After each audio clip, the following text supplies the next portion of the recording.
Hi, I'm Erin Marcus, former corporate executive turned entrepreneur and founder and CEO of Conquer Your Business. Welcome to the Ready Yet podcast. We're excited to bring you more than 100 episodes of interviews and insights designed to help entrepreneurs get the financial and emotional freedom they need in order to build a business and a life they're proud of.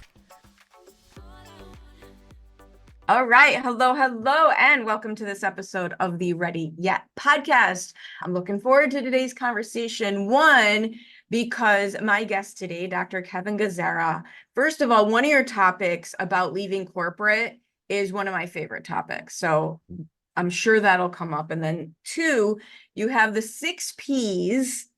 And I don't even know what they are. So I saved it, like we can have a completely organic conversation, but tell me more about the 6 Ps of what an entrepreneur needs to be and what a little more formal introduction of who you are and what you do. Sure. Well, thanks, Erin. Thanks for having me on the podcast. Absolutely. I originally born and raised in Levittown, Pennsylvania, grew up in Philly, went to school there, did my undergrad in engineering and business, MBA, and then eventually went off and did all my doctoral work in organizational leadership and management, and really focused around how do you get people motivated and engaged in the workplace so that you create these environments that not only retain the best people, but also entice them to have their friends come and work for you. So yes. So I was fortunate. I spent almost 30 years, 29 years in corporate America. I worked for what ultimately became Siemens Corporation. I worked for them for the first 10 in heavy equipment, completely unrelated to my second job. And my last 18 years that I spent at Intel. I was a product manager. I was a general manager. But the last 10 years I spent managing Intel University and their management leadership development programs, their residential programs for first and midline managers. And when I had a personal goal to retire at 50 and then go give back, right, to help organizations, that didn't have $10 million budgets. Right. And when I was at Intel, we had our programs when I had left in 2007 with 2 of my colleagues to start up Magna Leadership Solutions, my consulting firm. We had just finished training because we used to do 2,500 managers and leaders in 10 different countries a year. So it was a big job kind of managing that. When I had left, we had just finished training our 40,000th manager. So I got pretty good at that. And when I found it was my passion. You figured a few things out, right? You figured a few things. That's enough data to figure a few things out, right? Yeah, exactly. So we've been, last 17 years, every year's been better than the last. It's been fantastic. I love being an entrepreneur. Like I said, I took 2 of my colleagues with me. We all left in June of 2007. So this year will be 17 years we've been doing it. So it's been great. It's been great. And what I've determined, so lots and lots of my friends and colleagues, coworkers have left over this period of time. And I was doing these phone calls probably once a month from someone that was getting ready to leave or wanted to know what it was like on the other side. I just had one of those yesterday. Totally, yes, exactly. So what I realized was I needed to put a mastermind program together. So about 10 years ago, I started doing these monthly masterminds. Anyone that was at Intel or people that are listening, if you were doing any facilitation or coaching or learning and development, you can certainly send me a note and join the group. There's about 25 to 30 in the group at the moment, and we meet once a month. And the whole idea is how to give back, how to help each other. Basically, if I have a big project, I now have 25 people that I can go to. And that's my favorite thing about entrepreneurship versus corporate. And I had a great corporate career. I had great people I worked with. I had huge opportunities. So it's not, for me, it's not a, chip on my shoulder complaint, but the collaboration and support that you see in the entrepreneurial world, there's nothing like that in corporate. Yeah, I would agree. And I had a fantastic, wonderful time at Intel. I learned so much. Intel truly was a learning organization, and I don't regret it at all. But I really did want to give back, right? Fortunately, I was at Intel during the 90s, and stock was going crazy. So I had a really good financial advisor, and I was pretty diligent. And so when I hit 50, I could really retire without having to worry about things. And that's one of the 6 P's that we'll talk about. Well, let's dive right in. Which P is that? Well, that one is what I call provisions. It's having, one of the things I learned from one of my mentors, a guy by the name of Bill Daniels, wrote a great book by the way, called Breakthrough Performance. So anybody's listening, Bill was, I would say, was one of my mentors, and he did lots and lots of consulting at Intel. And what Bill told me, as well as many other consultants, so I did my homework. So as a, kind of an engineer, and I like the numbers, I went and talked to about a dozen people that had built over $1 million businesses. And I wanted to know, what are the things that I need to focus on in order to be successful. And one of Bill's things that he had said to me is you need to have provisions or cash. Yeah. You have to have 18 to 24 months in the bank that you are willing to invest in yourself, right? Because you're not making any money at that point in time when you pull the plug, whether it's voluntary or involuntary. And if you're thinking about being entrepreneur, is don't wait till somebody else does that to you, till the corporation does it to you. Pick a time, work towards it, and do it under your terms, which I was fortunate to do. Well, and one thing I learned, it's kind of a different way. Even when you want to leave, if it's not under your own terms, the energy around it can completely derail you. And so when I had my franchise, and I had a franchise, I was a trainer for the franchise system. And then even now as a business consultant, one thing I have learned, I don't know which P this might fit into for you, but one thing I have seen over and over, people who leave because they want to create something are successful, and people who leave because they're mad and they just want to get away from the people they're mad at, they're not successful because they don't really understand the underlying problem. Kind of goes with you. Yeah. So that's probably ties into the first P. The first P that I have of my 6 Ps to be a successful entrepreneur. And the first P is product, right? As you're talking about, that you have to have this unique shtick of something that differentiates you from everybody else. And a lot of times it may not be a single element, it might be a multiple element. But when my friends are called me, I remember having this conversation with a guy I used to work with who got downsized several years after we had started the firm. And he said, "Hey, I just want to come to work for you." And I said, "Okay, Joe, tell me, let's do this as a kind of mock interview. Tell me why I should hire you." And he says, "Well, I got great experience and I have an education, and I've worked in this and I know this." And I just let them go on until they're finished. And I say, "Anything else?" And usually say, "No, that's pretty much it." And then I ask them this one question that just completely shocks the system. "So what will the next person tell me that's coming in for the interview that's any different than what you just told me?" And usually you get this massive pause. It's like, well, they probably tell you it's the same, right? So I said, yeah. So you need to figure out what your shtick is. What is different about you? For an example, for me, why would you hire me as a coach or to do a leadership development program? The thing is, I have a technical background. I've lived in the world. I've managed teams. Microsoft, Apple were clients that I had to manage software development between. So I have this techie nerd side of me. And then on top of that, in addition to the experience and knowledge, I've been a professor at 6 different universities, but I have this passion, and that's the reason I went back to school to do my doctoral work. I have this passion of, helping people through developing great leaders. So I've got that technical side, so I can talk bits and bytes, I can talk nerd. And then on the other side, I can bring all of the knowledge together of why things work and talk in a quantitative way to people that I can get them to listen to me. Well, and I think that so when I teach sales, and this is not my original concept, when I teach sales, when I've learned sales, the truth is that buying decisions are made based on emotion and then justified Mhm. with logic, right? I talk about my Mini Cooper. There's no reason in the Chicagoland area I need a Mini Cooper with a turbo engine. Where am I actually going to get to go? But good gas mileage, got a good deal, can park it anywhere. So, Yeah. but it's an emotional decision. It feels like more like a jet plane than a car. And I think what you're saying about like and I, if we just even stick to the coaching and the consulting business, Mhm. this differentiator of that allows people to connect to you emotionally, Right. right? And they'll justify their decision based on your credentials, right? That Mhm. helps them justify their decision.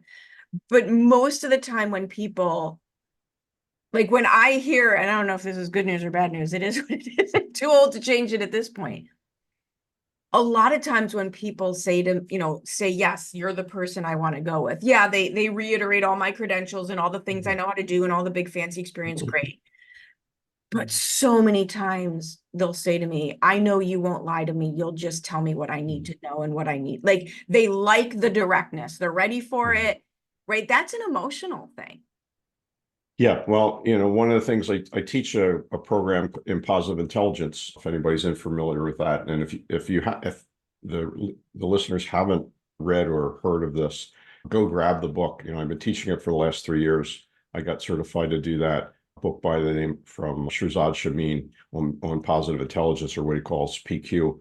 And it's a fantastic program. He basically has taken a lot of the work that was done on emotional intelligence. And Erin, as you point out, that people really make the decisions on you and the trust level and so forth. And what Shirzad talks about in the positive intelligence is that you need to get the emotional barrier kind of lowered so Right. you can get to the rational brain, right?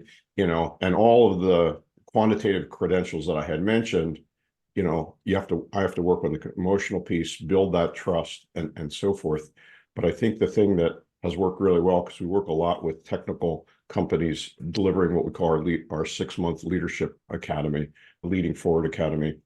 One of the things is that the people, the senior managers, the execs that hire us, is they know that they can put me in a room with 100 project managers or project engineers or software developers, and I will be able to connect with them because I have that empathy and I have that connection, I have the experience, and most of the time, particularly since we focus on technical people, it really allows it gives them some confidence of like, oh, he's not a trainer, because most of the time we're Right. getting trainers in there and they're really good at training. But when you ask them, so what's it like, when you're 7 days behind and Microsoft is beating you up about a software release and you've got, 18 level 1 bugs, and it's like, I can talk to that. And the minute that Right. I say, here's what we did, then all the emotional concern goes away. And now they, Well, it's now the that trust factor. It's it the is. like, especially if you are selling to corporate, if you serve corporate clients in any way, shape, or form,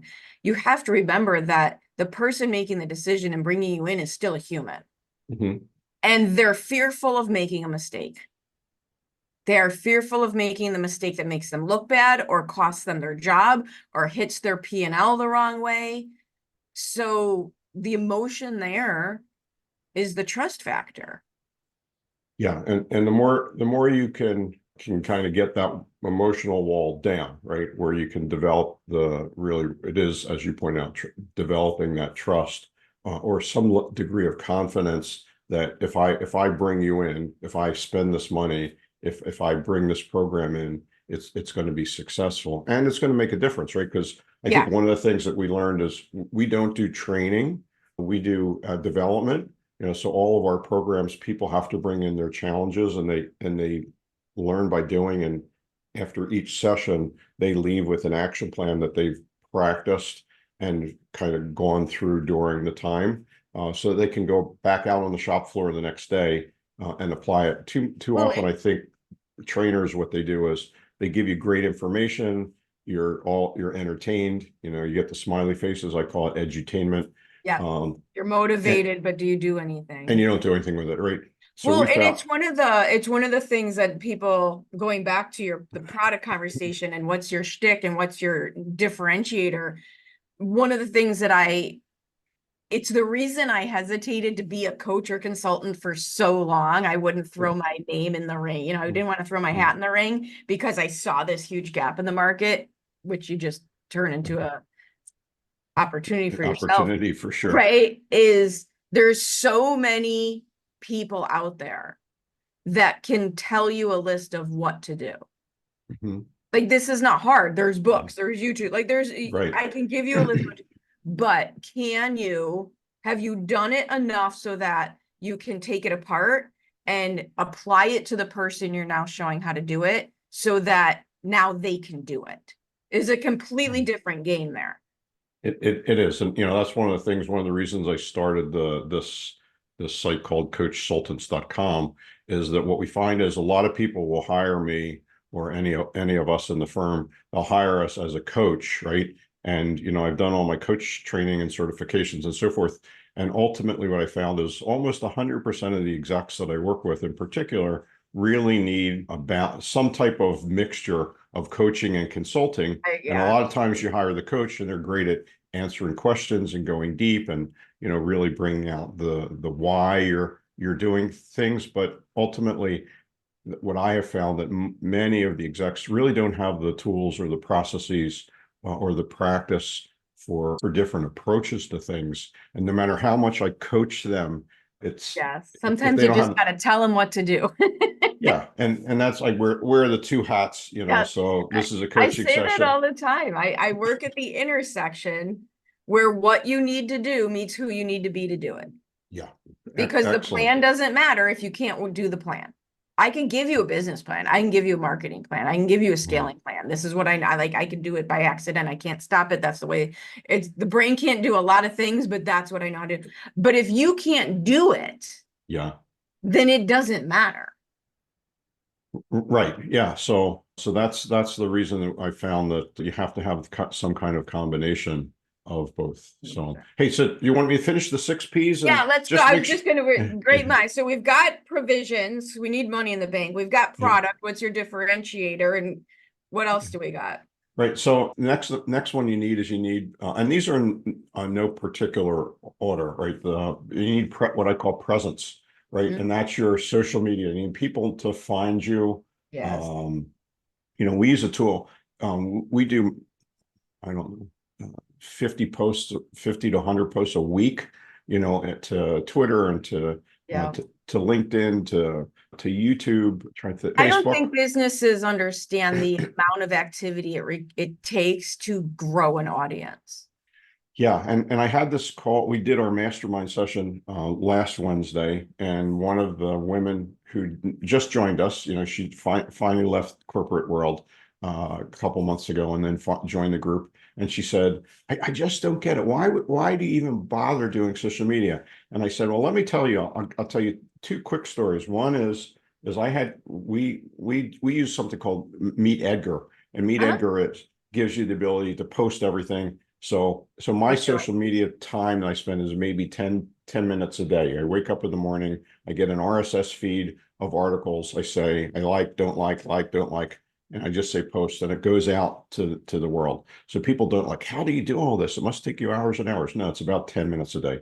But one of the things that I think is really important, and when I was telling Ellen was, I had someone that was following me for about 10 years, and they really liked the work that I was doing.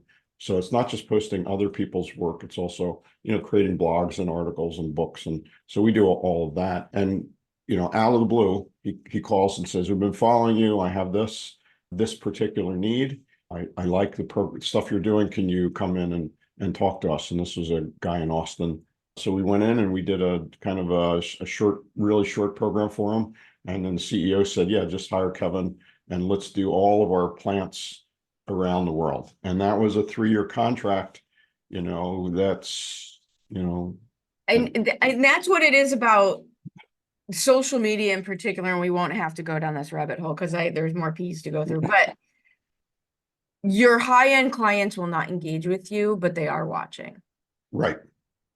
Yeah. Yeah. The vanity metrics mean nothing because the people who will really, your best clients aren't really engaging with you, but they are watching. Yeah, that's a great way to put it. So, and we've had several clients like that. The other thing is that, you know, we have a Google business page, and I will tell people, if you haven't done a Google business page, do that. We have made so much money from cold calls that are incoming rather than us outgoing. Nice. That it really increases, you know, where you show up on the, you know, on the Google search. So, Yeah, absolutely. so So yeah, 100% agree with that. The audience and I watch people not really understand that they need to grow an audience. Yeah, yeah. So that's the second piece, which is the presence. The third piece is the people, which you need to build your network. Right now, Yeah. I think we're running about 22,000 people on followers on LinkedIn, right? Because that's where our primary market is. Yeah. In fact, one of the things that we wrote about a year and a half ago, so we wrote a book on how do you mine LinkedIn in a way that you can get clients. And the book's called Ready, Set, Get Hired. And whether you're looking for a job or you're looking for clients, essentially what I've done is I put 100% of all my scripts in there in the book. It's written by Rita Creasy-Reed, who was one of my graduate students at Arizona State University. And Rita got downsized and she said, "Hey, I know you know how to do this stuff." And I said, "Hey, I do have a process. I'll coach you through this with the understanding is like once you've landed your Nirvana job at the end, because she was an executive and it took some while to get that you write the book, and I'll co-write it with you." So that was the deal. She got her Nirvana job. Actually, you mentioned Salt Lake. She's up in Salt Lake, and yeah, we published the book a year and a half ago. Nice. So that's 100%. The people are nothing matters without nothing happens without the people. Yeah. So build your network. Yes. Right? Keep your network and your presence. It's going to keep them happy. Take every opportunity to make not only online connections with them, but personal connections. So that we have product, presence, people. We talked about provisions. I think that's probably the biggest thing. The biggest challenge is that people that I usually end up having that conversation with is they say, "Well, you know, I've got like 3 months of money that I can invest." And then I said, "Well, that's not enough time, that you need to go look for a job," right? That if you're constantly worrying, in fact, I'm coaching one guy right now, if you're constantly worrying because you can't pay the bills, this is not the time to become an entrepreneur, right? Yeah, it's you have to go get something else and then kind of do it on the side. I think people miss that a lot. And I think those numbers ebb and flow, and there's good months and bad months. And it's interesting to me, as a consulting example, it's interesting to me how many people will join a program, whether it's coaching, consulting, a mix, whatever it is, or, you know, some kind of program to teach them how to grow their business, and get mad that they didn't have, you know, 3 times ROI in the 6 months of the program. Yeah. And I never understood that because like I got an MBA. I didn't expect to get my whatever it was, $40,000 return. You know, I didn't expect to make $120,000 on that $40,000 investment while I was still in school. Right. Yeah. It's so weird. Yeah. So the key is that you have to, you know, the other thing to think about is you're investing in yourself, right? That, you know, say, let's use round numbers. If you're making, let's say 10,000 a month, so 120,000 for the year, or whatever the number is that number is going to go to zero, right? So, and if you do, right, like that. And if you do get, you know, some hits here and there for small activities, just look at those as windfalls, but don't expect them. And then you really have to ask yourself, because you don't have that funding coming in, and plus you're spending money to do other development or set up your website or whatever it is, that you have to say, am I worth it? And do I have that level of confidence that people ultimately will hire me to be able to get me back to the $10,000? And if the answer is, well, I'm really not sure, and If you think about it that way, maybe not. Maybe entrepreneurism, And there's being an nothing entrepreneur wrong isn't with there. that, by the way.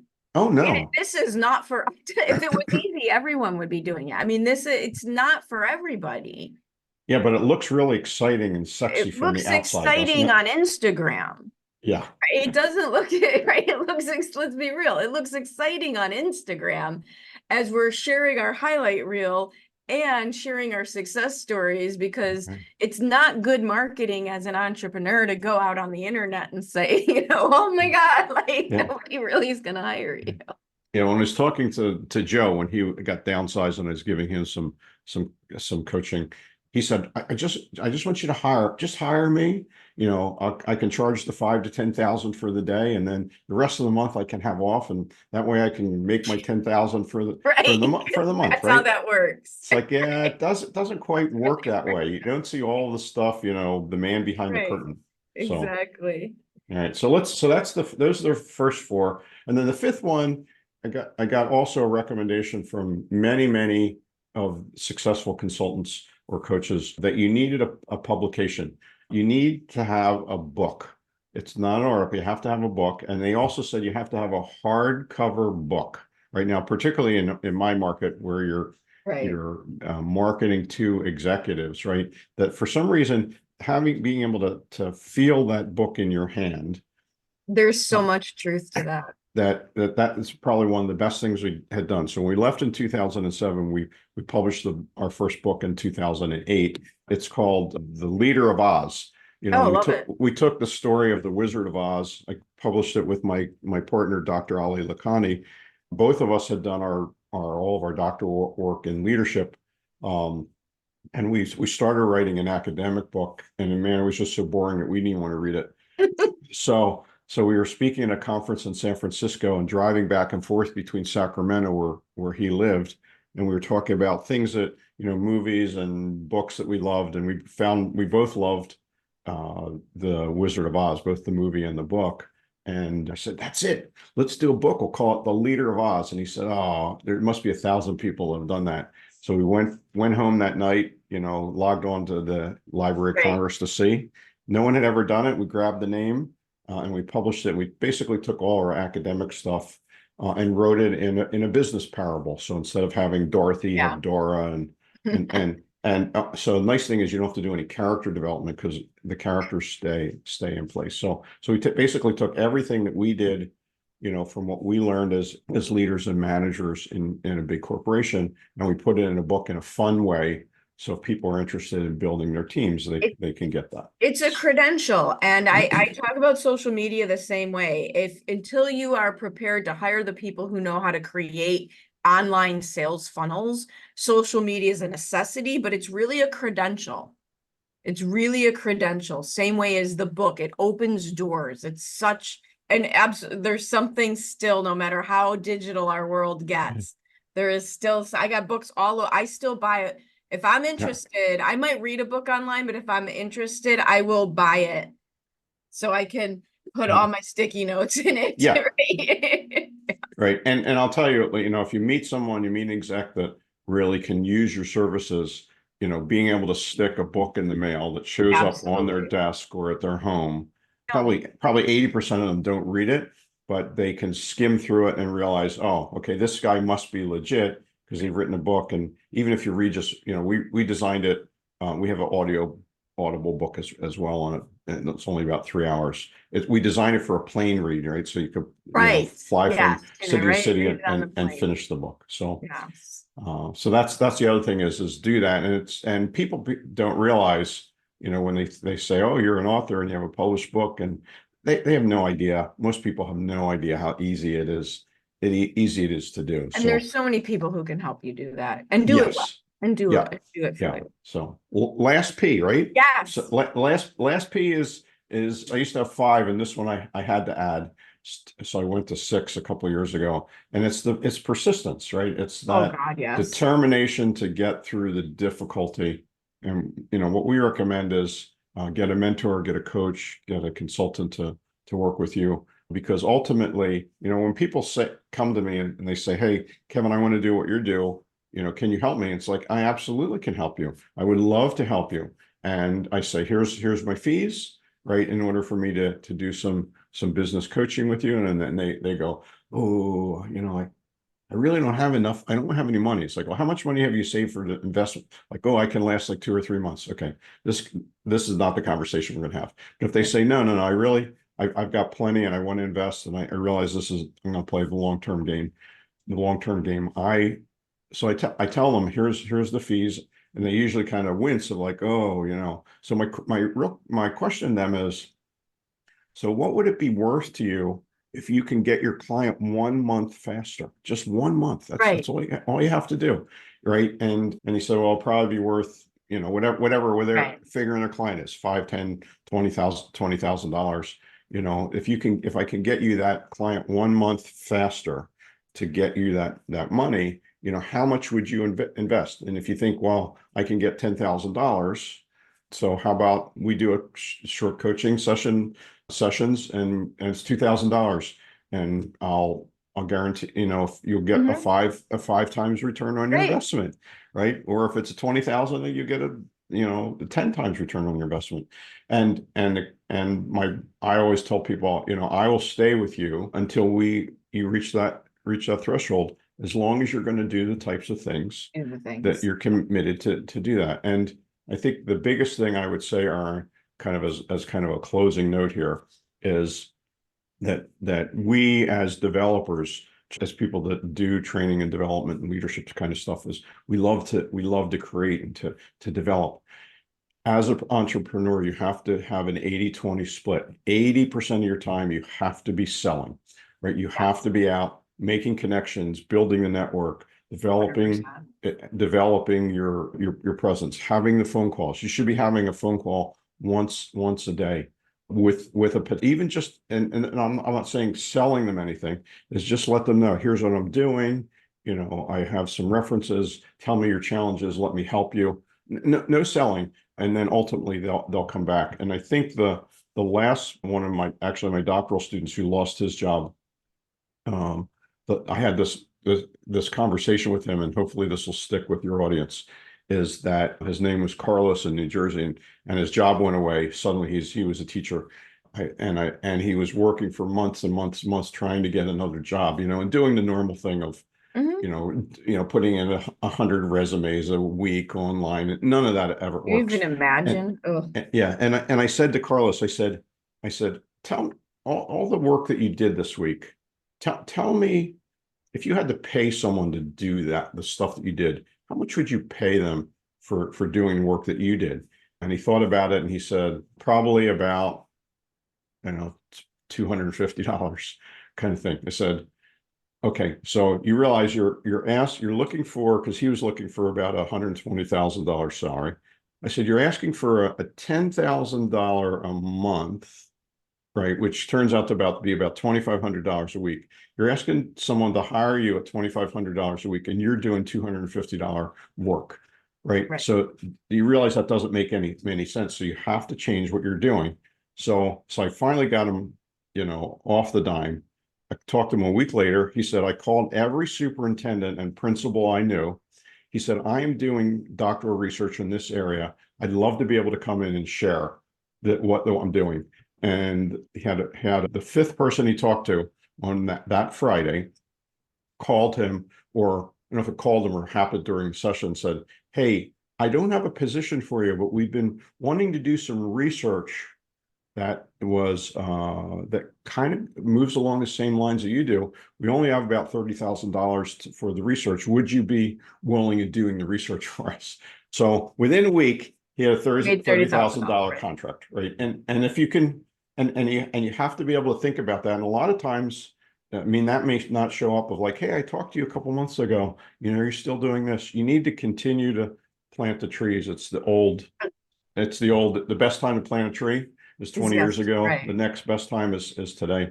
And if you can do that, generally, I think you can be successful. I agree. And I think that for me, the persistence is not just in activity, but in the introspection, right? The persistence is an inner game, because you have to change how you're thinking. You have to change what you're doing. I love the phrase, if you're going to be an entrepreneur, your business cannot outgrow you. Yeah. And the persistence is for me, the persistence is the personal development journey. Be persistent in my personal development above all else, that allows me to do all the things that I need to do from an action standpoint. Yeah, and most people, even myself, I mean, I have a coach, right? Is most people can't do it on their own, right? Because No. it's kind of like being in the fishbowl. It's kind of hard to describe what water's like, right?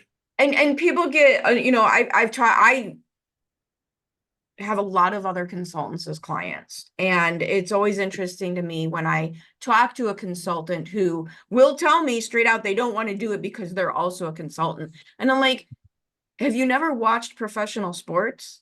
The Yeah. top performers have multiple coaches. They're the top performers. They're the best at what they do in the world. And they have a whole group of people making sure they're able to do it. Yeah. You don't have to feel bad. I love it. I absolutely love it. If people want to continue, I mean, I could talk to you for days about this stuff, but if people want to continue this conversation with you, learn more about your books, how you help them, all of the things, what is the best way for them to find you?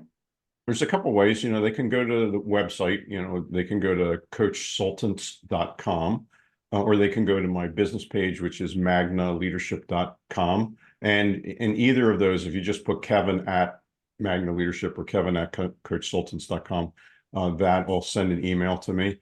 And the thing that I'll promise the audience is that if you want to have a discussion on any of the 6 Ps or whatever, my purpose in life is to give back, that I will be glad to share or go down a really in-depth discussion on any of those and give you my best tips. And my promise is it's not going to be a sales call. Yes. There's no sales pitch or whatever. And things work great and you want to continue having a discussion with me, in the future, I'm a resource for you. So please do reach out. It's probably the most rewarding thing I can ever receive is getting someone to call and say, can you help me? And that's kind of where I thrive. Love it. Love it. Thank you so much for your time and your energy and all your insights. Absolutely dead on. I'm hoping people were paying attention. So a lot of good information. So thank you. It's been my pleasure. Thanks, Erin. I hope you enjoyed this episode of the Ready Yet podcast. I truly enjoy bringing these stories of success and inspiration to you. Please join us in our mission to empower entrepreneurs to be in charge of their businesses and in charge of their lives by sharing this with anyone you know who would benefit from our tactical and motivating advice, leaving us a review, and letting us know if there are any particular topics you would really appreciate hearing about. See you next time.